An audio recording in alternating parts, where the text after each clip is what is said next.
So I found this article a while back, kind of stumbled into it actually, and I haven't been able to stop thinking about it since. It's from Golf Digest in 1969, and the headline alone stopped me cold the first time I read it.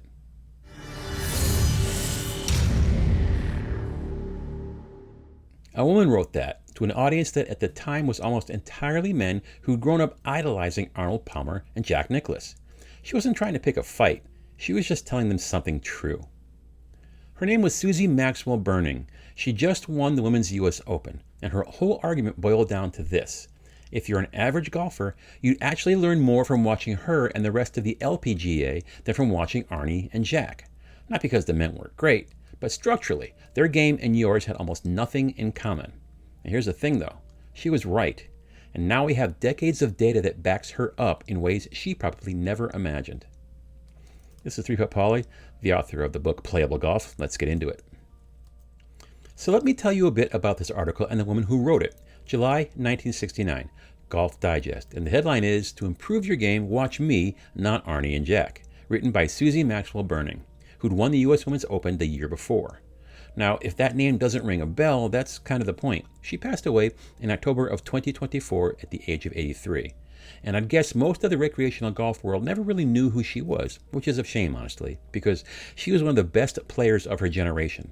11 wins over her career, 4 of them majors, and 3 of those were U.S. Women's Opens, which puts her in a group of only 6 women in the history of the game who've won that title 3 times or more.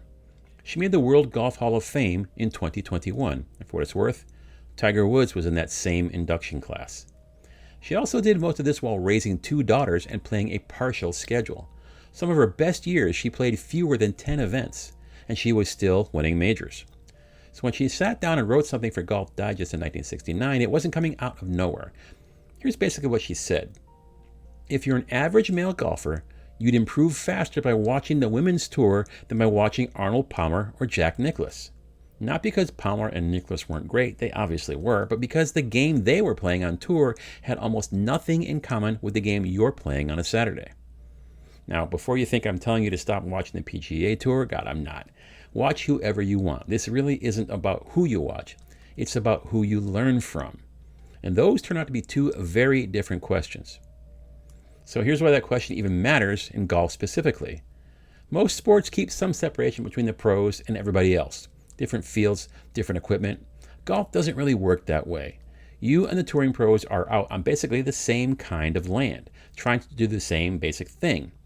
And if the version of the game you're modeling yourself after doesn't actually match yours, it ends up costing you strokes you didn't need to give away. So let's actually break down what Byrne meant by that, because once you see it laid out, it's pretty hard to miss. So Byrne's argument wasn't really about how anyone's swing looked. It was about the structure of the game itself. The clubs a whole calls for, the decisions that get made along the way. Her read on the men's tour was pretty simple. It was a game built on power. 7,000-yard courses, par 4s where a driver leaves you a short iron in. And she said, pretty directly, that's not the game most recreational golfers are playing. It wasn't the game the women's tour was playing either. The LPGA in 1969 was playing courses around 6,500 yards, which honestly isn't that far off from what a lot of male club golfers play today. And on a typical par 4, she said they were hitting driver and then a 3 or 4 iron into the green. So think about your own game for a second. What are you actually hitting into most par 4s? If you're a mid to high handicap golfer, it's probably not a gap wedge. Probably something longer, a hybrid or a long iron depending on the hole. Now the specific club is different than what Byrne described, sure, but the underlying situation is the same one she was talking about. More club on your hands on your approach shot, less margin if the contact isn't clean. That's really her whole point. She made this explicit in the article too. She wrote that a strong male pro could mishit a shot and still recover. Basically, muscle the ball 225 yards with his hands and arms alone. Now most of us don't have that option, and when the swing doesn't quite work, there's nothing else to lean on. Now bring it up today, Rory McIlroy's carrying a driver around 320 right now. Scotty Scheffler, he's hitting wedges into par 4 greens that most recreational golfers couldn't reach in their best swing of the year. If anything, the gap between PGA Tour golf and your Saturday round has gotten wider since 1969, not smaller. Equipment and athleticism moved the men's tour farther away from what recreational golf actually looks like. Now, the LPGA has moved too, to be fair. Nelly Korda and the top players today are longer than the players Byrne was describing, but the relationship has not changed. LPGA players are still hitting longer approach clubs than PGA Tour players are. They're still playing courses that look a lot more like yours than Rory's does. The decisions they're making on a given hole, the margins they're working with, all of that lines up with your game in a way the men's tour just doesn't. And here's the part that I think actually explains why this matters so much. Think about almost any other sport. A football fan watching Patrick Mahomes has zero temptation to go try throwing his motion on a Tuesday night flag football league. Different field, different stakes, the whole thing feels separate. Golf doesn't give you that separation. The course looks the same, the scoring works the same way. So when you watch a PGA Tour player flight a 7-iron 185 yards into a back pin, some part of your brain quietly files that away as a reference point, as something to aim for. And that's really the problem. It's not that you're watching, it's that you might be picking up a model for the game that has nothing to do with the game you actually play. Byrne saw this back in 1969. Her answer was simple: watch us instead. Because what we're doing out here looks a lot more like your Saturday than what Arnie and Jack are doing. And she was right then, and the gap she was describing hasn't closed. If anything, once you put real distance numbers next to each other, it gets a lot more obvious. So let's get into the numbers, because this is where it gets interesting. Back in 1969, Byrne was working entirely off of observation and feel. She didn't have a launch monitor telling her club head speed. There were no strokes gained data. Nothing tracking what amateurs were actually doing on the course. She just had a really sharp sense of how the game worked from playing it at a high level. We have all that now. And honestly, what the data shows is that she wasn't just in the right neighborhood, she was more right than she probably had any way of knowing. Let's start with distance. Arcos tracks real shots from real amateur golfers, millions of them, and the average male recreational driving distance comes out to right around 224 yards these days. Now compare that to the PGA Tour, where the average is well north of 300. Now that's not really a gap at that point, it's a different sport entirely.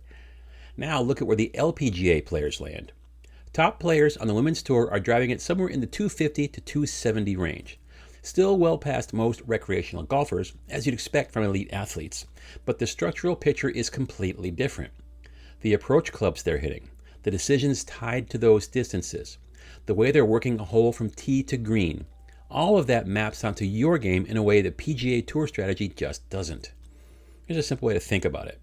If you're a 15 handicap hitting a hybrid or 4-iron into a par 4, and an LPGA player is hitting a 4 or 5-iron into that same green, you're basically in the same family of club, with about the same margin for error. There's something to actually learn from watching how she handles that shot, her tempo, her setup, what she's trying to do. A PGA Tour player hitting a gap wedge into that same hole is solving a completely different problem, and watching him solve it doesn't really tell you much about yours. Now, here's the part that genuinely surprised me when I came across it. Putting. Most golfers assume the PGA Tour is the gold standard for putting, full stop. And at the extremes, sure, these guys are incredible. But once you look at make percentages from the distances that actually matter for your score, something kind of unexpected shows up. From 5 to 10 feet, one of the most important ranges in golf for saving pars and converting birdies, LPGA Tour players in 2022 made 56.6% of their putts. PGA Tour players that same season made 56.3%. It's basically a dead heat. And the LPGA was, if anything, slightly ahead. Let's let that sit for just a second. From the range that actually determines a lot of your score, the gap between the men's and women's tours nearly disappears. Off the tee, it's enormous. From 10 feet, it's almost zero. Why does that matter for you? Because from that range, putting has almost nothing to do with how far you hit the ball. It's a touch and feel skill, reading the green correctly, and trusting your stroke when you're standing over it. Those are things anyone can work on, no matter what your driver does. And the LPGA shows what that looks like at a really high level, in a setting that's a lot closer to your game than the men's tour is. And one more putting number worth mentioning. Jin Young Ko, at her peak, was averaging roughly 1 3-putt every 53 holes. We'll come back to what that actually means in a bit, but file that away. Now, Byrne talked about putting too, and her version of it lines up almost exactly. She said she practiced long putts and short putts specifically because those were the putts she was actually facing, not the 10 to 15 footers you get after sticking a wedge. Her whole emphasis was speed over line, If you get the pace roughly right, you're usually fine even when their line wasn't perfect. But misjudge the speed badly, and the line never had a chance to bail you out anyway. That was her take in 1969. It's also pretty much what modern putting data says, so the pattern keeps showing up the same way. The closer the game gets to the hole, the smaller the gap between tours, and the more skills on display start looking like something you could actually use, which is exactly why the LPGA ends up being the more useful tour to study, not because the players are less skilled, but because what they're doing is more transferable to your game. Okay, so if the data backs up the argument, the practical question is, what do you actually do with it? Because watch the LPGA more isn't really useful advice on its own. So let me get a bit more specific about what's actually worth paying attention to and why it transfers to your game in a way PGA Tour golf often doesn't. Start with tempo. Byrne made a point in the article that I think gets overlooked. LPGA players, because they can't overpower the ball, have to rely on tempo in a way the men's tour doesn't need to. There's no muscling a mishit back into play. If the sequencing is off, the shot just falls apart. There's nothing covering for it. So what you're actually watching when you watch an LPGA swing is a swing that has to work on its own terms. The transition has to be right. The timing has to hold up. And because there's no extra speed hiding the mistakes, the fundamentals are just more visible. And that's a big deal for recreational golfers, honestly, because your swing works the same way. You don't have a speed reserve either. When the transition gets rushed or the sequencing breaks down, there's nothing to rescue the shot. Watching a swing that has to work tells you more than watching one that works in spite of itself. Now, Byrne specifically called out Mickey Wright's knee action and Kathy Whitworth's hip clearance as things worth studying. She wasn't saying copy the whole swing. She was pointing at the one piece that was visible and learnable. The modern version of that is real too. Watch Nelly Korda through impact sometime, how her lower body starts the downswing, the pace of her backswing relative to the through swing. You can actually see these things. They're not buried under 130 miles an hour of clubhead speed the way they are with someone like Rory. Now the short game. Byrne made an interesting observation about chipping. LPGA players, she said, face more delicate chips than men's tour players do, mostly because their approach shots don't stop as predictably. Hit a forward into a par 3 instead of a 4-iron, and your ball just behaves differently on the green. You miss more greens, you chip more, and the short game ends up carrying a bigger share of your score. Sound familiar? She talked about a narrow stance and choking down on the grip, that kind of thing. But the main point was about tempo, keeping the stroke smooth instead of getting quick with it, especially right after you just missed a green and you're still a little annoyed. Now that last part is really a behavioral thing more than a technical one. People rush chips when they're frustrated. The fix is mostly just slowing down on purpose. It's not really instruction so much as pattern recognition. And honestly, it's a lot easier to spot in LPGA golf than in the men's tour, because the situations those players are in look more like yours to begin with. Then there's course management, which might be the most underrated part of all of this.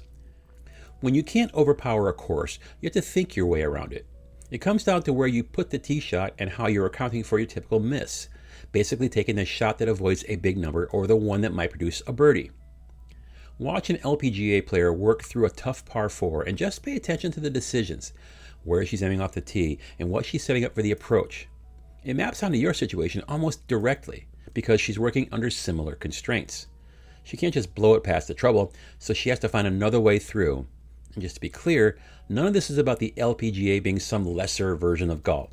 These are elite athletes, playing at a level most of us will never get close to. The point is just that the problems they're solving look a lot more like your problems than the ones Rory's trying to solve, which makes their solutions a lot more useful to you. But knowing why the model fits is only half of it. The harder question is why most recreational golfers still aren't using it. So here's the part where I want to be a little honest here, because everything so far has been data and observation and a bit of history, which is all useful, but there's something underneath it that's a little less comfortable to look at.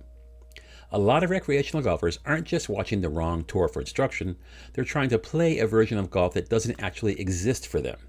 And I say that without any judgment because I've absolutely done it too. Ask me how I know. You know the version I mean, the driver that goes 280 on a good day, except it's actually more like 230 most of the time.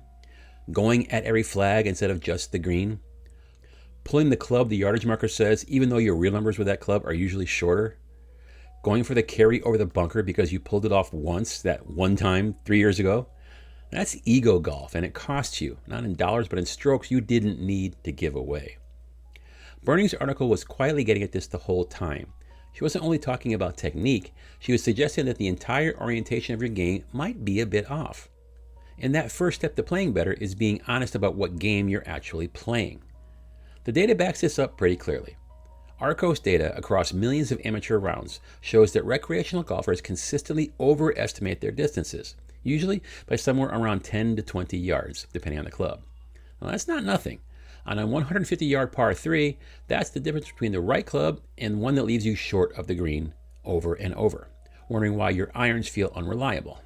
They're not unreliable. The number in your head is just off. This is where the LPGA model becomes useful beyond swing mechanics or putting stats. At the professional level, LPGA players are mostly playing percentage golf. They're not trying to be heroes in every hole. They're trying to avoid the mistake that costs 2 shots instead of 1, laying back when that's the smart play, and taking the shot that sets up a manageable next one. And to be clear, none of that is a softer version of golf. It's just good golf. And most recreational golfers resist it because it doesn't match the version of the game they've been picturing. Take Jing Young Ko averaging roughly 1 3-putt every 53 holes at her best. She wasn't making everything. She was just almost never falling apart from that distance. And that's pace control. It's a decision you make ahead of time. On a 40-footer, the goal isn't to make it, it's to leave yourself a tap-in, and then actually commit to that instead of doing something in between. Most recreational golfers 3-putt because they're trying to make the putt and avoid a 3-putt at the same time. And those two things pull the stroke in different directions. Ko picked just one and committed. Now there's a bigger pattern here too. A lot of us have been trained, slowly, by decades of watching a certain kind of golf on TV. Long drives, pins getting attacked, the occasional miracle shot from somewhere you had no business being. Somewhere along the way, that became the mental picture of what good golf looks like. But that's not what good golf looks like for a 15 handicap on a Saturday morning. For most of us, good golf is pretty boring to watch. Right club, center of the green, 2 putts, move on. And that's really what Byrne was getting at even then.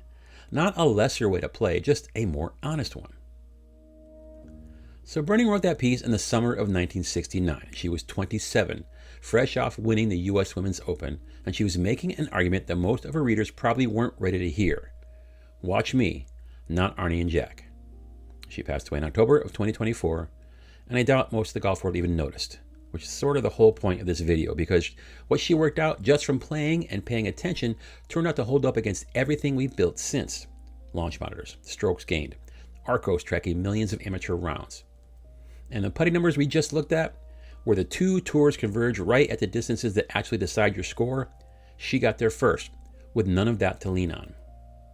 And her argument was never really about gender, even though it gets read that way sometimes. It was about which version of professional golf actually looks like the game recreational golfers are playing. 56 years later, that answer hasn't really changed. The players are different, the equipment's different, but the basic shape of the comparison is the same one she described. You're still hitting longer clubs into greens than tour pros do. You're still leaning on timing and contact more than raw speed. The chips and lag putts you're dealing with look a lot more like LPGA players than like Rory McIlroy's on a Sunday. And most recreational golfers are still watching the wrong tour when they're trying to learn something. That's not a knock on anyone, it's just a pattern. And once you see it, you can do something about it. Next time you got golf on in the background on a weekend, try flipping over to the LPGA broadcast for a stretch. Pay attention to the tempo and the short game, especially how a player works her way around a hole she can't just overpower. You're not watching a lesser version of golf, you're watching a version that's a lot closer to your own. Byrne saw this all from the inside back in '69. We're just seeing it from the outside now with the numbers to back it up. Now honestly, the average golfer probably has more to learn from someone hitting a 5-iron into a green and trying not to 3-putt than from someone carrying a driver 320 yards. Byrne knew that a long time ago. Now you do too. Remember, golf is never perfect, but good data makes the game a lot more understandable. So does good history. Thanks for watching.